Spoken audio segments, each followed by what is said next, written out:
Guys, I was scrolling through my phone the other day watching the United States collapse when I came across the trailer for Apple TV's newest show, Pluribus. Now, this is a rarity because trailers for Apple TV shows are only usually seen by a very select few group of chosen people, and then everybody else just finds out about the show 3 years later with clips on X. And what a happy happenstance, because I just so happy circumstance to like science fiction.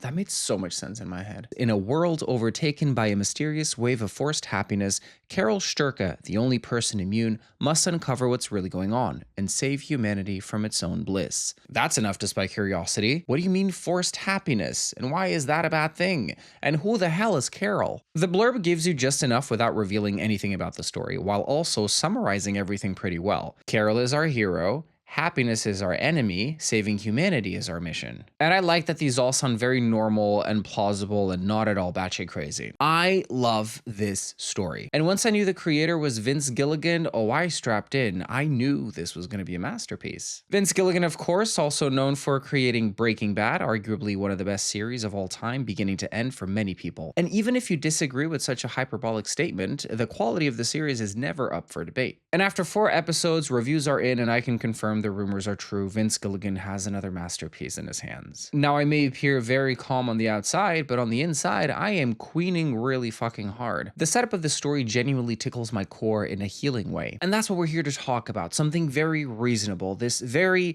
not batshit story. 4 episodes are out. Anything beyond that will not be covered. But I would like to invite each and every one of you to participate in some very healthy discourse in the comment section down below, which shall be treated as a mural for thoughts and ideas that may occur to an esteemed viewer such as yourself. Also, subscribe down below so you can help get Stutterbox over 1 million subscribers and make history. This will be in the books of history. I need to make that manifestation very loud and clear. This will be in the history books. Thank you. Episode 1 opens with a countdown on screen. 439 days, 19 hours, 56 minutes, and a few seconds until something important happens. Let's call it P-Day. The day that P's. Some astronomers detect a radio signal coming from 600 light years away, repeating every 78 seconds.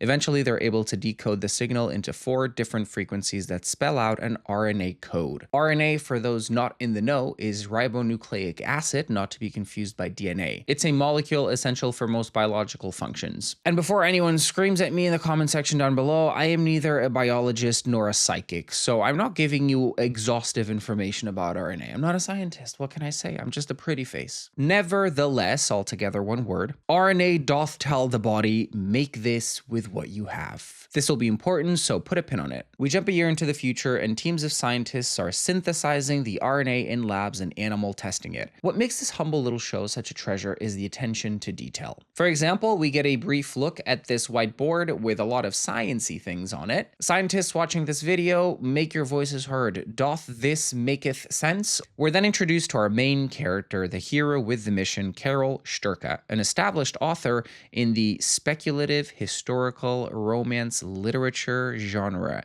Yes, that is a thing, and what a special thing it is. Not only is it historical, it is speculative historical. That is also romantic in nature. What does that mean? Good question. Carol has written the series of books Winds of Waikaro, and then something scary happened, a very questionable thought. I was watching this and I thought, oh look, book talk in the real world. Book talk in real life? You mean a library? A book club? Carol is currently on a book tour with her manager and life partner, Helen. But Carol hates what she writes about, even though she built a community of superfans who would die for her fictional characters. Carol absolutely hating something everybody else loves? We love a theme. Jump forward and it's now 29 days, 23 hours, 49 minutes until P-Day. Bladders are full, about to burst. I think it's time that we relieve some of the pressure. At this point, scientists have been testing animals with what they're now calling the lysogenic virus they created. But so far, there have been no clinical signs whatsoever of it doing anything. Like it's a big fat waste of time. Until one of the scientists is bitten by a rat that was pretending to be dead. What a diva. The scientist has a seizure, but then it stops, and she immediately smiles like a creep. Moments later, she kisses a soldier in the mouth. The other scientist kisses the janitor. And before you know it, there is a highly organized assembly line of robotically coordinated people spreading the virus with their saliva. This is the most peaceful world takeover event we've ever seen play out on screen. It's refreshing. No blood, no gore, just people smooching each other without permission. Still bad, but at least nobody's dying. Final time jump, we are now 3 hours and 6 minutes away from P-Day. That toilet's gonna get wrecked, I just know it. Carol and Helen land at their next destination and go to a bar to have a drink. Here we find out Carol has privately been working on a serious book for the past 4.5 years called Bitter Chrysalis. Interestingly, chrysalis is the specific term for a butterfly's pupa stage. Pupa stage is when insects go through metamorphoses, like for example bees. Bees live in a hive system. Okay. Much to think about. We also find out the main character of our book series, Raban, was originally intended to be a woman until it was written as a man for commercial purposes. Turns out, male hot and sexy protagonists sell more in the field of speculative historical romance literature. I could not believe it. We're now close to the end of the countdown. Carol and Helen step outside for a smoke, and Carol notices parallel plane lines in the sky, but Helen dismisses it. Then a car crashes. Carol goes over to help when suddenly the man starts convulsing. She turns and sees Helen frozen and also convulsing. She drops her phone and then falls flat on the floor, hitting her head. And the next 10 minutes were so stressful. Carol looks for help, but everyone inside the bar is in a similar catatonic state, so she has to load Helen into a vehicle. But it can't be her vehicle because they have to start the car with a breathalyzer, so she has to steal the man's truck. She drives to a hospital and passes by a flipped police car. And then, in the distance, the city has descended into mayhem. Carol gets to the hospital and things aren't great there either. This is not a small town local event. This shit's widespread and it's affected every single person except for Carol. She tries unloading Helen from the truck when she suddenly comes out of the seizure and briefly smiles at Carol before dying of an apparent brain concussion. And then everyone around Carol rises up from the floor and they all walk it off like it was nothing. One guy kisses Carol, but it doesn't work. She's definitely been exposed to the virus, but she's just immune to it. And then everyone in unison says, "We just want to help, Carol." Filth. She gets home but doesn't have the key and is about to break her way in when two of her neighbors tell her to check the spare key she hid back in April of 2016 when she last locked herself out. And they're so friendly, reassuring her they genuinely just want to help. Problem is, these neighbors can't be more than 10 or 11. They would have been babies back in 2016. How the fuck do they know the exact location of the spare key? And then all of her neighbors come out of their homes to say in unison, "We're very sorry for your loss."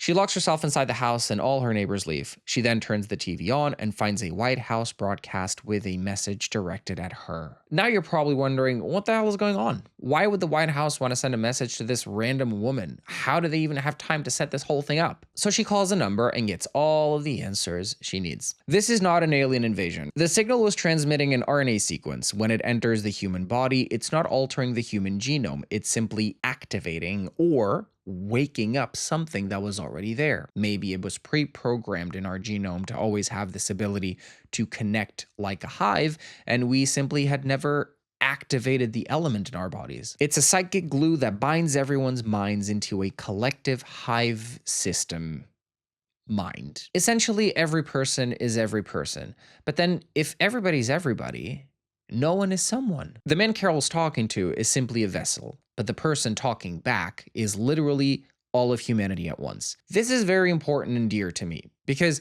this concept personally breaks my brain a little bit. Because the sheer proposal of what we are seeing here is so enormously outrageous, I can't stop thinking about it. Everyone's minds together, existing in every body. There's so much to consider. First and foremost, loss of individuality. Everyone ceases to exist because they're all existing at once. So there are no more individuals, just the collective, the hive. Hypothetically speaking then, if your mind exists in the hive and can access every body and exist in all of them, there's the question of physical pain. For example, if someone breaks a leg, does everyone feel it? Does the pain split equally between everyone occupying the body? Does no one feel the pain because that's no one's body? They're just using it? Do they even feel pain at all? Do they feel anything? Even bigger hypothetical, if the person dies, what happens to the mind? Because once they enter this hive system, the mind ceases to exist attached to this corporeal form and starts existing in this collective, hypothetical, imaginary plane of existence where minds just gather around for a fucking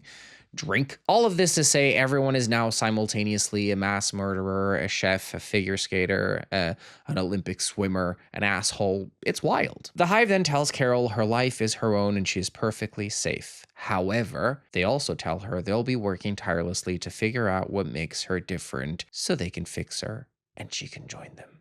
Episode 2. And we get such a brilliant little example of one of the many implications of this hive concept. We follow a random woman emerging from a village, traveling to an airport, hopping on a plane and flying it by herself, then showering, and around her are people preparing her clothes and everything else she might need to get herself cleaned up and ready to meet Carol. The way she makes her journey, with people meeting her along the way to help and everything perfectly set up for her to make her trip, it's the hive at its best.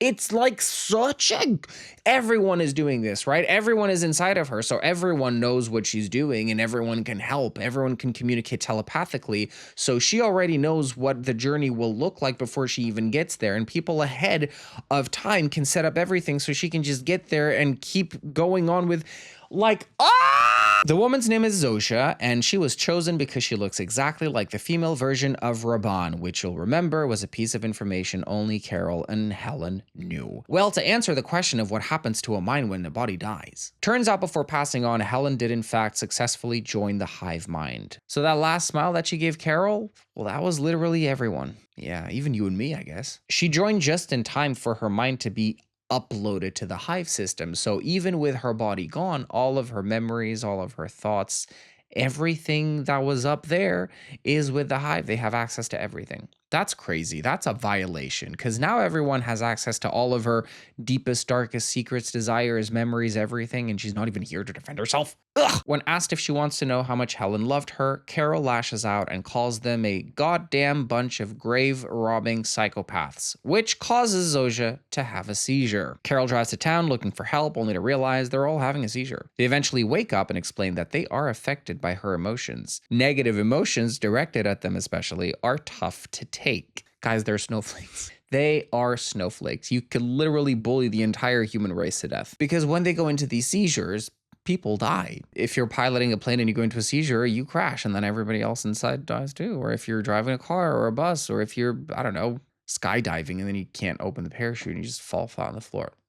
That's dangerous. Exhibiting the faintest signs of remorse over killing an unspecified amount of people globally, Carol asks them to set up a meeting between all the immune people. Out of all of them, Carol plus 5 others speak at least English, so they set up a meeting between them. And now we get a clock showing how much time has passed since P-Day. And one thing Carol is going to be is miserable.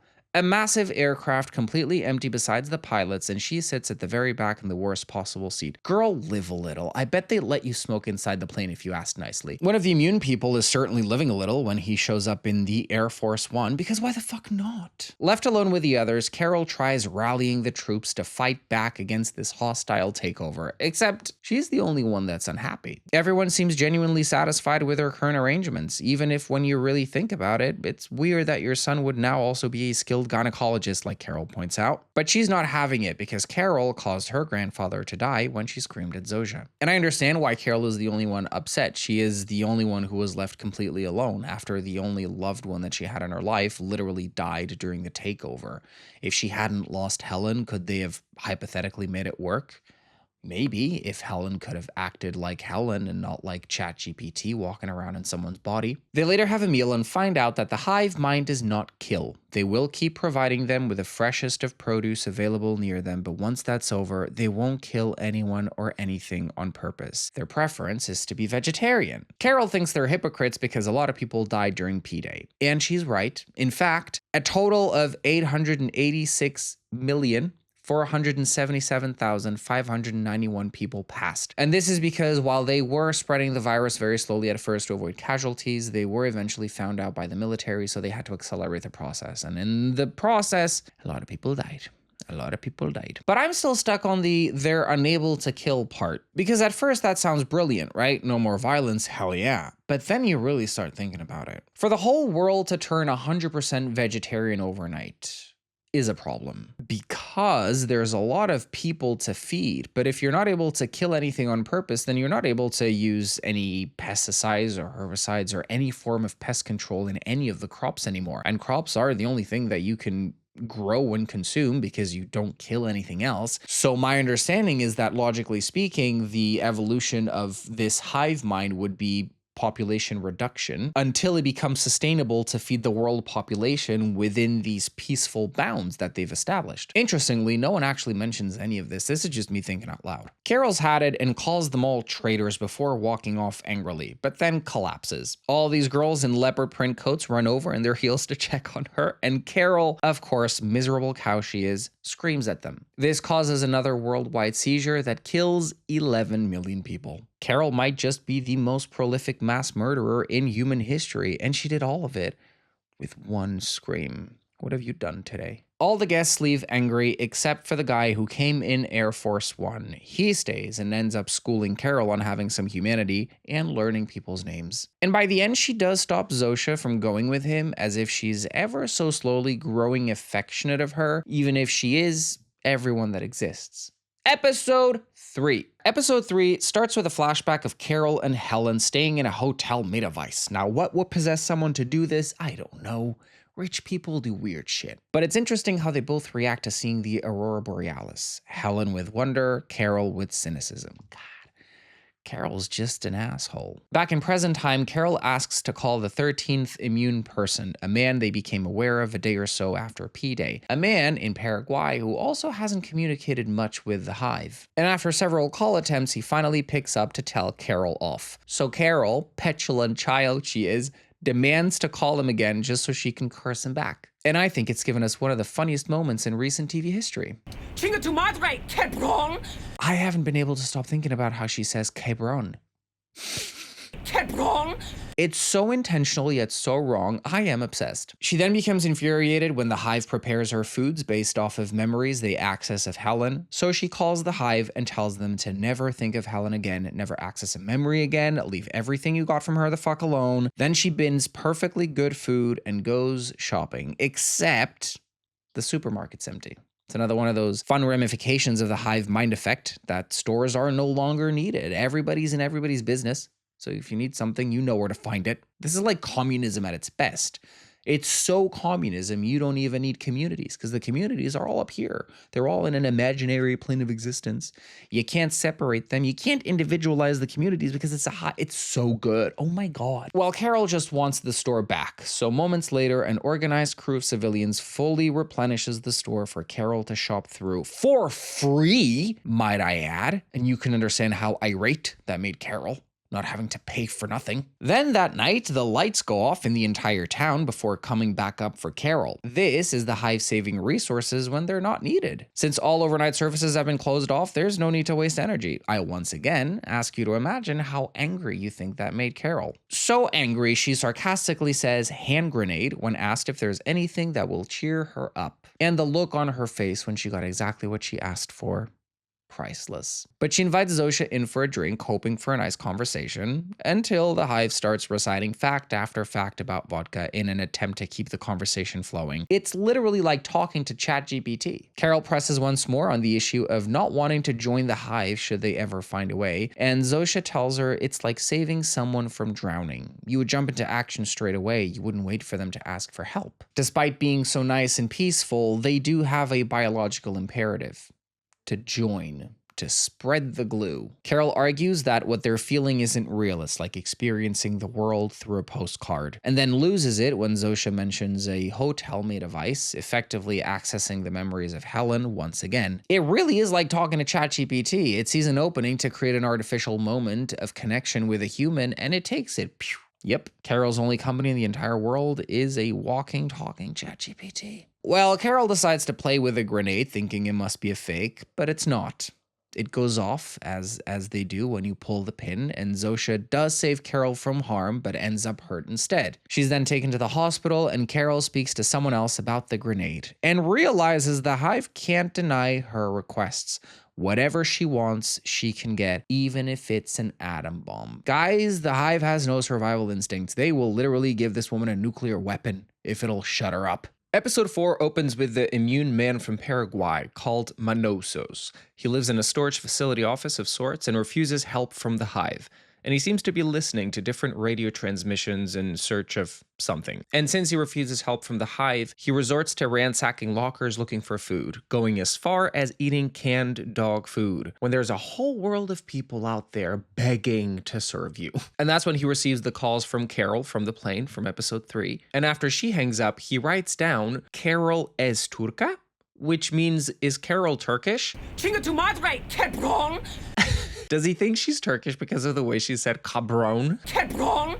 After the events of episode 3, Carol returns home to find the hive cleaning up her place for free. What a life. Just everyone wanting to do everything for you. And given the information she just recently learned, she finally decides to write down everything she knows about them. They're eager to please. They can't kill, not even a fly. They don't play favorites and genuinely treat every single person equally. They're trying to change Carol, and they're weirdly honest. So she tests out her theory. She interrogates the hive and asks them if they like her books, but realizes pretty quickly the hive pulls information from someone who is a big fan of her work. They see Carol's work through her eyes, hence why when asked, they say Winds of Waikaro are comparable, if not better, than Shakespeare's best work.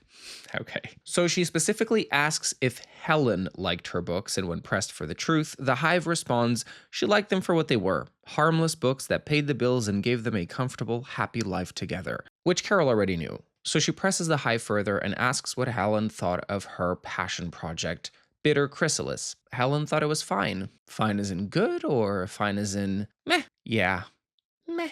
So this is brutal. Carol learning that Helen never actually liked the work that she was passionate about. Fuck me. But at least now she has an answer. They can't lie. Surely that means they'll now tell her how to reverse the joining, right? Time to test the theory out. She visits Zoja in the hospital and asks if there's a way to reverse the joining.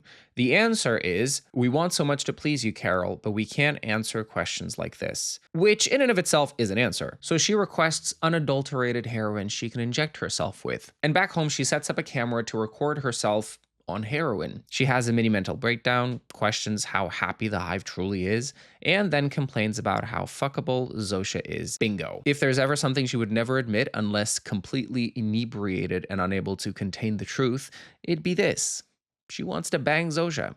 So she returns back to the hospital and takes Zosha outside for a walk and shoots her up with heroin behind her back. And as soon as the effects start hitting, Carol interrogates Zosha, who starts crying because of how sad she feels for not being able to make Carol happy by giving her the truth. A crowd of people approach, huddling around Carol, but they can't touch her because she doesn't want to. They then tell her Zosha is actually going into cardiac arrest and is dying, and ask if they can save her. And the way they filmed this scene, I love not only the coordinated movements between everyone, but also how this almost plays out like our immune system in action, a white blood cell entering the system and just doing its thing or whatever happens inside the body.